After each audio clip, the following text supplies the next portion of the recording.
오늘 이 시간 우리에게 주신 하나님의 말씀은 시편 74편 1절부터 11절까지 말씀입니다. 시편 74편 1절부터 11절까지 말씀입니다.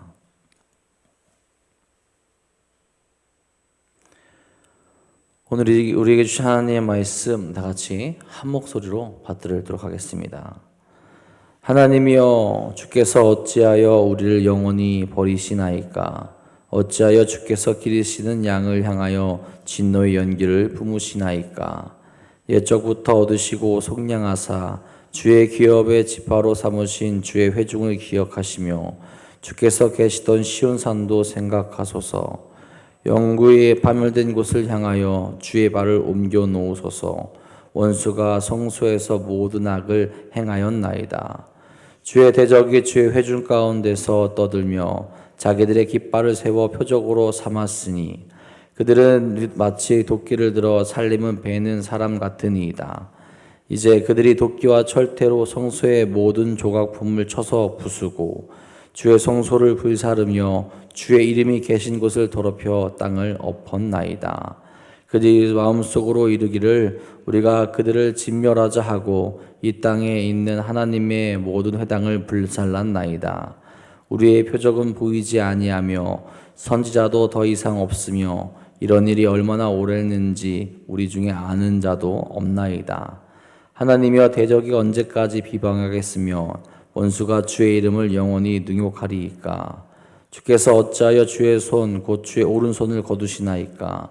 주의 품에서 손을 빼내시어 그들을 멸하소서. 아멘. 오늘도 우리의 전부가 되신 하나님과 함께 거룩하고 귀한 길로 나아가는 복되고 행복한 하루 되시기를 간절히 소망합니다. 여러분, 사람들은 누구나 살아가면서 인생의 큰 고비를 만나곤 합니다. 안 만난다면 정말로 좋겠지만 우리가 살아가는 세상은 불안전하기에 약한 우리들이 고난과 아픔을 경험할 수 있게 되는 거죠. 그럴 때 우리는 어디로 마음을 쏟아야 하겠습니까? 당연히 하나님만을 바라볼 수 있어야 하죠. 그런데 문제는 무엇입니까? 다양한 고난과 어려움 속에서 그런 아픔 앞에서 하나님께서 침묵하시는 것 같은 상황 가운데 놓일 때가 있다라는 거죠. 늘 기도하고 부르짖고 외치지만 마치 하나님께서 외면하는 것 같은 그런 경험을 하게 될 때도 있다라는 거예요. 그렇다면 그때는 또 어떻게 해야 될까요? 하나님께 기도하고 부르짖는 것을 포기해야 될까요? 그렇지 않죠. 오히려 하나님을 신뢰하며 하나님께서 우리를 향해서 행하실 그 계획, 그 모든 것들을 믿으며 오히려 더 믿음을 굳건히 지키며 나아갈 수 있어야겠죠. 하나님이 침묵하시는 것 같은 그 순간도 오히려 우리를 위한 침묵이 될 수 있고 그 순간을 이겨내게 될 때 우리는 더 깊은 신앙의 길로 그리고 신실하신 하나님은 경험하는 길로 나아갈 수 있게 되는 겁니다. 오늘도 그 하나님을 더욱더 신뢰하며 끝까지 하나님을 믿고 나아갈 수 있는 우리 모두가 되길 간절히 소망합니다. 오늘 우리가 읽은 시편 73편의 말씀은 절망적인 상황에서 믿음의 사람들이 어떻게 반응하며 나아가야 되는지를 잘 나타내주고 있습니다.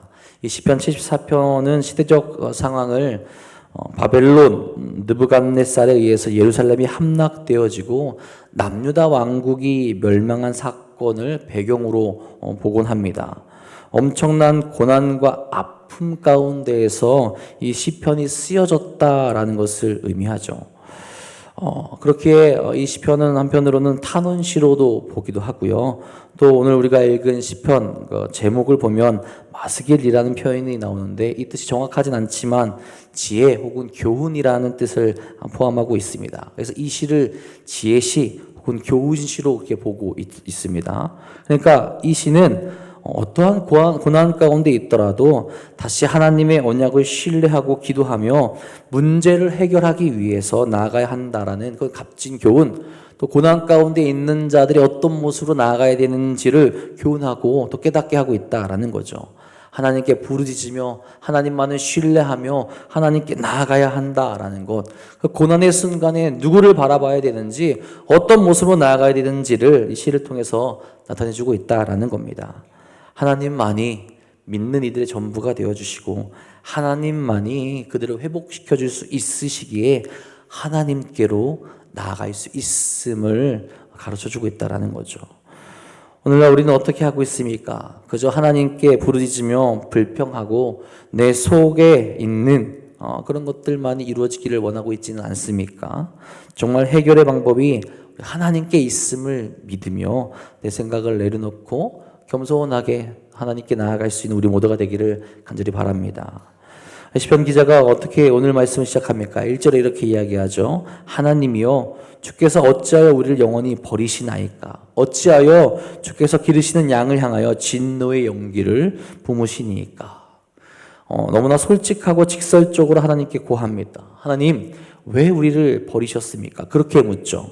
엄청난 고통이 그들 가운데 있기 때문에 그렇습니다. 하나님께 함께하지 않으셔서 남유다 왕국이 무너졌고 포로로 끌려가서 많은 이들이 죽게 되었죠. 그런 순간 그가 찾는 분이 하나님이라는 거죠. 결국 그들이 돌아가야 될 분도 하나님이고 그들이 구해야 될 분도 하나님이고 그들이 찾아야 될 분도 하나님이라는 거죠. 그 하나님 앞에 숨길 것이 무엇이 있겠습니까? 그 하나님께 가릴 것이 무엇이 있겠습니까? 가릴 것이 없다는 거죠. 이미 다 알고 계시기에 그 하나님께 솔직하게 구하며 나아가게 되는 거죠. 여러분, 이러한 반응을 할 수 있는 전제 조건이 무엇이겠습니까? 하나님이 살아계신 유일한 신이라는 것을 전제로 하죠. 또한 나아가서 하나님이 그들과 언약을 맺으신 분이라는 사실을 알고 있기에 시인이 이렇게 직접적으로 고백하며 말씀을 드릴 수 있는 거죠. 그러한 믿음이 없다면 하나님께 이렇게 기도할 이유가 없는 거죠. 살아계심을 알고 있기에, 그리고 이 고통을 아뢰면 들어주실 분도 하나님이심을 알기에 그렇게 나아가는 겁니다. 왜 우리를 버리시고 왜 주께서 기르시는 양을 향하여 진노를 뿜으시냐라고 그렇게 호소를 하죠. 이것은 그들의 힘만으로는 다시 회복하기 어렵기에 천지를 창조하시고 전지전능하신 하나님께 기대게 된다라는 겁니다. 물론 잘못은 유다 민족이 했죠. 한참 전에 멸망했어도 할 말이 없는 일들을 그들이 벌였습니다. 하지만 이 고통 앞에서 양인 우리가 목자이신 하나님을 다시 바라보며 다시 하나님께 기대며 다시 하나님께서 우리를 살펴주시기를 간구하게 되는 거죠. 목자가 양을 돌봐야 할 의무가 있듯이 하나님이 이 양들을 돌봐주셔야 되지 않겠냐라고 그렇게 직접적으로 솔직하게 간구하며 나아가게 된다라는 거죠. 시인은 과거를 회상하며 말합니다. 이 양들을 왜 목자가 돌봐주셔야 되는지, 이 양들을 목자께서 어떻게 하셨는지를 회상하는 거죠. 2절에 말합니다. 옛적부터 얻으시고 속량하사 주의 기업의 지파로 삼으신 주의 회중을 기억하시며 주께서 계시던 시온산도 생각하소서. 이 백성이 어떤 백성인지를 기억해 달라는 것이죠. 여러분, 이 백성은 어떤 백성입니까? 하나님께서 택하여 주신 백성이고 구원해 주신 백성이며 하나님의 기업으로 삼아 주신 백성이라는 거죠. 출애굽을 회상합니다. 하나님과 이스라엘의 예전의 관계를 상기하며 다시금 자신들을 구원해 주실 것을 소망하며 표현하고 있는 거죠. 여기서 분명한 고백이 있죠. 이 백성이 하나님의 것이라는 겁니다. 내가 나의 것이 아니라 하나님의 것임을 고백하게 된다라는 거죠. 뻔뻔하게 내 것을 내놓으라는 듯이 내가 고통 중에 있으니 하나님은 당연히 나를 살리셔야 됩니다 얘기하는 것이 아니라 우리는 하나님의 것이니, 저는 하나님의 것이니 나 자신을 낮추며 하나님께서 나를 도우시고 함께 하시기를 간구하고 하나님께 기도하며 하나님께 외치고 있다라는 거죠. 자기의 위치를 회복하며 자기의 위치를 기억하며 하나님께 나아가는 겁니다. 위기와 고난을 통해서 그 사실을 고백하게 됩니다. 높아질 때는 모를 수 있죠. 그 사실을 무시하며 나를 높이려 하는 모습이 가득 나타나기 때문에 그렇습니다. 하지만 낮아지고 고통스러운 현실에 놓이게 될 때 다시 나의 위치를 찾게 됩니다. 여러분, 우리는 하나님의 자녀이고 모든 것이 하나님의 것임을 기억하며 생각하며 나아갈 수 있어야 됩니다. 나의 것을 높이는 것이 아니라 나의 것이 하나님의 것임을 제대로 하나님 앞에 다시 기도하며 고백하게 되게 될 때 하나님의 백성으로서의 회복이 나타날 수 있게 된다는 거죠. 시인에게 있어서 이스라엘 백성이 겪게 되는 가장 충격적인 것은 무엇입니까? 다른 것이 아니라 성소가 무너졌다라는 거죠. 그들이 교만했고 그들이 하나님 앞에 죄를 범죄하게 되어서 그 사실을 깨닫지 못하고 있을 때 하나님께서 그들에게 심판을 내림으로 말미암아 그 자신의 상태를 다시 깨닫게 되었는데, 그로 말미암아 그들이 겪게 될 때 가장 고통스러웠던 것이 바로 이 성소가 무너진 것이라는 거죠. 3절에 말합니다. 영원히 파멸된 곳을 향하여 주의 발을 옮겨 놓으소서. 원수가 성소에서 모든 악을 행하였나이다. 성소는 어떤 곳입니까? 하나님을 만나며 예배하는 곳이죠. 그런 곳인데 어떻게 되었다고 합니까? 영원히 폐허가 된 것처럼 보인다라는 거예요. 원수들이 하나님을 예배해야 할 그것을 완전히 무너뜨렸다라는 겁니다. 있을 수 없는 일이 그들에게 생겼다라는 거예요. 물론 하나님의 백성들의 죄로 인하여서 일어난 일들이지만 하나님께서 예루살렘 성전으로 가셔서 그 참상을 확인하시고 악행을 저지른 그 자들을 심판해 주시기를 바라고 있다라는 거죠. 그리고 다시 자신들의 예배와 성전, 성소를 회복시켜 주시기를 간구하는 겁니다. 여러분, 이 모습은 단순히 군사적인 침입을 넘어서서 신앙의 붕괴를 지금 의미하고 있죠. 하나님의 집이 짓밟혔습니다. 제단이 무너져 버렸습니다. 하나님의 이름이 조롱받고 있습니다. 더 이상 그들이 하나님 앞에 예배할 수 있는 상황이 안 되는 겁니다. 그러니 다시 회복시켜달라는 거죠. 하나님 그 참상을 보시고 영원히 무너지지 않을 것 같은 그런 교만 가운데 있었던 그들의 모습을 용서하여 주시며 다시 회복시켜 달라라는 겁니다. 4절에 보면 이렇게 말합니다. 주의 대적이 주의 회중 가운데서 떠들며 자기들의 깃발을 세워 표적으로 삼았으니. 대적들이 주님의 집회한 가운데에서 승전가를 부릅니다. 또한 7절을 보면 주님의 성소에 불을 지르며 땅을 뒤엎고 주님의 이름을 모시는 곳을 더럽혔다. 그렇게 나옵니다. 시인은 이 상황을 두고 볼 수 없다라는 거죠. 여러분, 믿음의 공동체가 무너지고 엎어질 때 해야 하는 것은 무엇입니까? 무너뜨리는 그 대상을 우리의 힘으로 상대할 수 없을 때 해야 되는 것이 무엇이겠습니까? 하나님께 기도하고 하나님께 간구하는 방법밖에 없습니다. 이미 내 손을 떠난 것을 내 손으로 이루려 하지만 불가능한 일이죠. 하나님께 구한 뒤에 하나님께서 일하셔서 우리를 사용하실 때 순종하는 방법밖에 없다라는 거죠. 시인은 그것을 알고 있었어요. 이 무너진 상황 가운데, 이 절망적인 상황 가운데, 이 말도 안 되는 일이 이루어진 이 상황 가운데 하나님께서 허락하셨기에 이 일이 벌어진 것이고, 그렇게 다시 하나님께서 허락하시고 함께 하실 때 회복될 수 있다는 것도 명확히 알고 있다는 거죠. 여러분, 이러한 무너짐이 이 무너짐의 모습이 비단 과거만의 일이겠습니까? 지금도 이런 일들이 얼마든지 일어날 수 있습니다. 전쟁과 아픔이 아니라 다양한 모습과 다양한 방법으로 일어날 수 있다는 거죠. 우리의 교회 공동체가 외부의 공격으로 무너질 수도 있고 내부의 분열로 인하여서 무너질 수도 있으며 세속주의나 물질주의로 인하여서 신앙이 식어버릴 수도 있습니다. 그런 모습으로 볼 때, 그런 모습으로 인하여서 교회가 붕괴되고 공동체가 붕괴되어질 때 우리가 할 수 있는 것이 무엇이겠습니까? 기도하며 하나님께 구하는 것밖에 없습니다. 나의 모습, 나의 신앙, 우리의 모습이 하나님 앞에 철저히 나를 내려놓고 부르짖어 나아가게 될 때, 나의 교만을 내려놓고 주 앞으로 나아가게 될 때 하나님께서 응답하시며 회복의 길로 나아갈 수 있게 된다라는 거죠. 무너진 마음을 가지고 하나님께 나아가게 될 때 회복의 시작이 될 수 있다라는 거죠. 여러분, 시인은 그것을 알기에 무너진 마음, 또 무너진 모습을 그대로 들고 하나님께 나아가고 있다라는 겁니다. 물론 여러분, 하나님의 응답을 기다리고 하나님의 일하심을 내가 다시 볼 때까지 그 시간이 고통스럽고 답답할 수 있습니다. 우리가 하나님의 때를 온전히 알지 못하기 때문에 그렇죠. 시인도 고백합니다. 9절에 말하죠. 우리의 표적은 보이지 아니하며 선지자도 더 이상 없으며 이런 일이 얼마나 오래했는지 우리 중에 아는 자도 없나이다. 새로운 길이 보이지 않죠. 하나님의 말씀을 전하는 선지자도 더 이상 없다고 말합니다. 얼마나 오랫동안 이 상황이 지속될지 알 수 없다라는 거죠. 답답하고 무서운 상황 가운데 놓였다라는 거죠. 여러분, 얼마나 고통스럽고 힘들겠습니까? 기간을 알 수 없는 고통은 인간을 더 피폐하게 만들 수 있죠. 아니, 실은 알고 있더라도 힘들 겁니다. 그럼 이것은 무엇을 고백하는 겁니까? 속히 우리에게 응답하시며 속히 우리를 만져주시고 속히 우리를 회복시켜 달라라는 겁니다. 여러분, 근데 그 순간에도 이 시인이 보여주는 모습과 고백은 무엇입니까? 하나님에 대한 신뢰라는 거죠. 구원에 대한 확신이 있는 겁니다. 10절 11절에 말합니다. 하나님이여 대적이 언제까지 비방하겠으며 원수가 주의 이름을 영원히 능욕하리이까? 주께서 어찌하여 주의 손 곧 주의 오른손을 거두시나이까? 주의 품에서 손을 빼내시어 그들을 멸하소서. 아멘.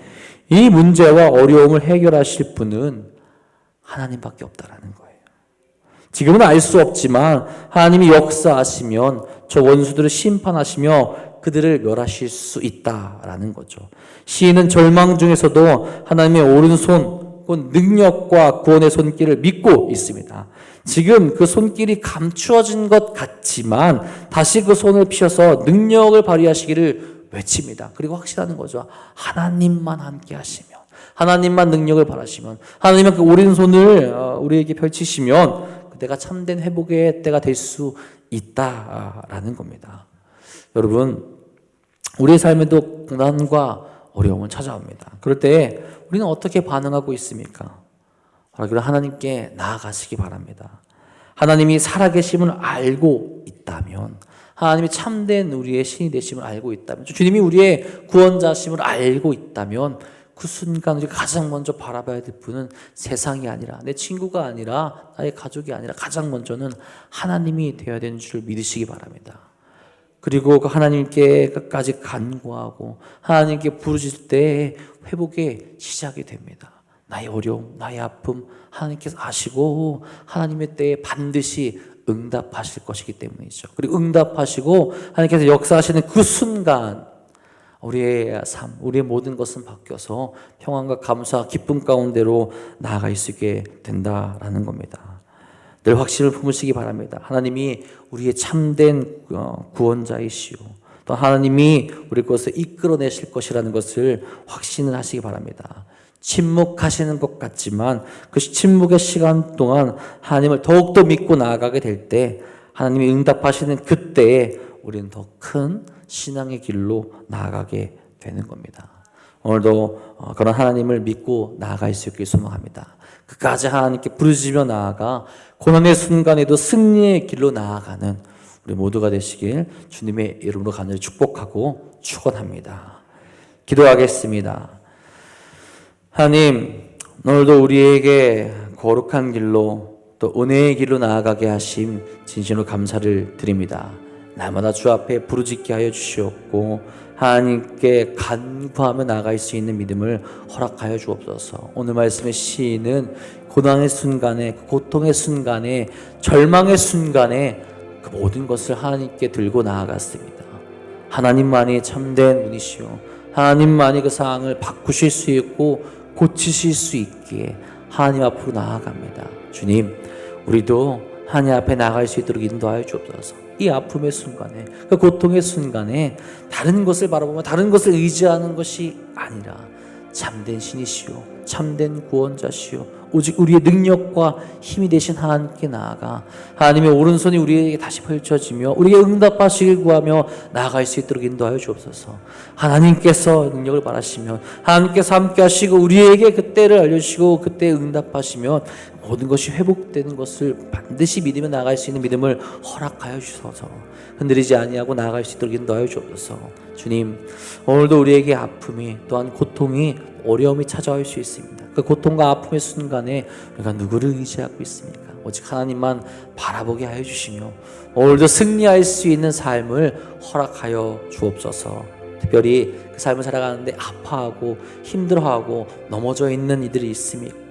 육적으로 연약해진 일이 있습니까? 주여, 그들에게 응답하여 주셔서 다시 한번 하나님의 사랑과 은혜 가운데 거할 수 있도록 인도하여 주시옵소서. 오늘 주께서 오늘 우리와 함께 하시며 우리의 기도에 응답하시며 이끄실 것 믿사오며 우리 사랑하신 예수님의 이름으로 감사하며 기도드립니다.